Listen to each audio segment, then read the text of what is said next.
former Mossad chief, reveals Putin secretly allowed Israel to strike Hezbollah in Syria. Mossad's current director says hidden capabilities lie deep inside Tehran. From Kremlin back channels to exploding pages in Beirut, the shadow war is exposed. Israel, Russia, Iran, and Syria now collide in a conflict without borders.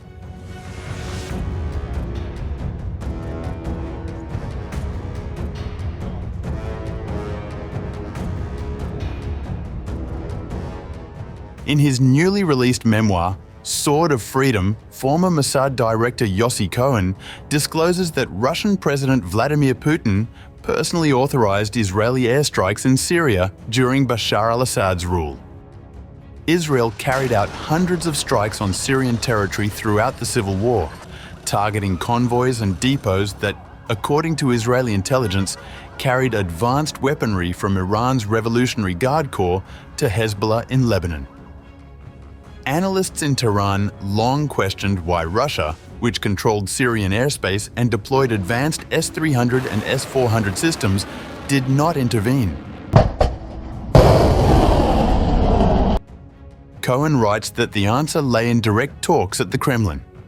He recounted that he traveled to Moscow to explain Israel's concerns and secured Putin's approval, with the Russian leader proposing a military-to-military channel to avoid accidental clashes.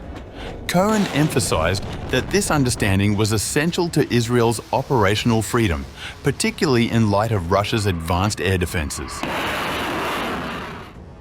I visited the Kremlin to explain in detail how and why we had to hit that route because of the weapons finding their way to Iran's Revolutionary Guards within Syria and to Hezbollah in Lebanon. Putin followed my logic, proposed that our respective deputy chiefs of staff open up a red line every time we intended to attack, and gave his blessing. Russia entered the conflict in 2015 to bolster Assad, aligning with Iran and Hezbollah. Yet, following Assad's overthrow in December 2024 by forces loyal to Abu Muhammad al-Jawlani, both Moscow and Tehran saw their influence diminish. Russia's naval lease in Tartus was placed under review, and operations at the Khmeimim Air Base faced new restrictions imposed by rebel factions. Iran, for its part, has sought to maintain relevance in Syria.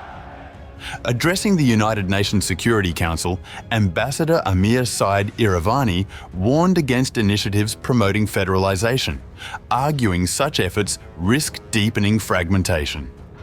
He said that peace in Syria must come through an inclusive, Syrian-owned political process, while also condemning Israeli airstrikes as violations of international law and the UN Charter.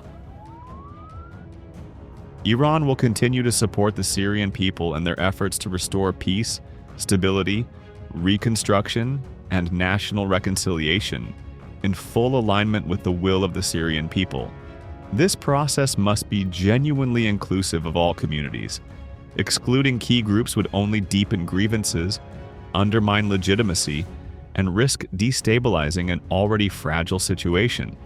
Such a process must safeguard the legitimate rights and aspirations of all Syrians while preserving Syria's sovereignty, independence, unity, and national institutions. In this context, we support the recent diplomatic engagement of the Special Envoy with Syrian authorities in Damascus concerning the inclusive political transition. Iran underscores that all foreign occupations must come to an end. Israeli acts of aggression, including repeated airstrikes on Syrian territory, represent clear violations of international law and the Charter of the United Nations. The Council must not remain silent on these violations. On the ground, Israel has expanded its footprint in southern Syria, establishing military posts and intensifying air operations.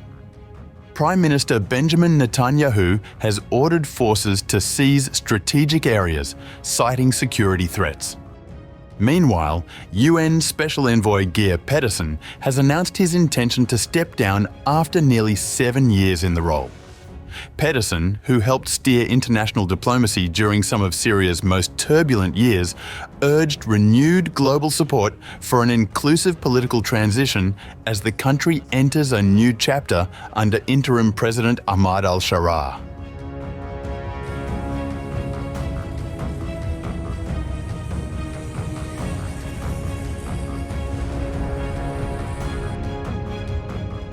At the Prime Minister's award ceremony in Jerusalem, Mossad Director David Barnea signalled that Israel's intelligence service maintains unused capabilities inside Tehran. Barnea, accepting the award on behalf of the agency, said Iran remains penetrable and emphasised that Mossad continues to operate with what he described as stronger and more imaginative tools than in the past. He noted that the organization's reach extends deep into Iran, including within its capital. We have won, and we will continue to win.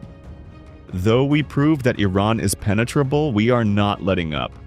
The Mossad has very strong operational capabilities, even more imaginative and powerful than before, especially inside Iran and even in the heart of Tehran. We will continue to build and strengthen our capabilities in Iran, to keep our eyes open from within Iran on what is happening behind closed doors, and we will not allow ideas that could endanger our security to grow. The annual award recognized a series of recent Mossad operations. Among them was last year's coordinated attack in Lebanon, where pager devices carried by Hezbollah operatives exploded simultaneously. Another mission cited involved the creation of a covert drone base within Iran, which Israel said was used to target missile launchers that were prepared to fire after Israel's June 13th strikes.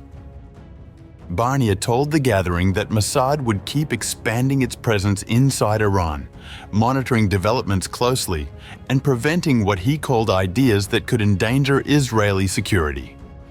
The statement comes against the backdrop of heightened tensions since the June war. In Iran, authorities have detained more than 700 people on charges of spying for Israel, with several sentenced to death. In Israel, dozens of citizens have also been arrested on suspicion of working for Iranian intelligence, including in alleged plots against senior leaders. Prime Minister Benjamin Netanyahu also attended the ceremony, which marked the one-year anniversary of the Beirut operation against Hezbollah.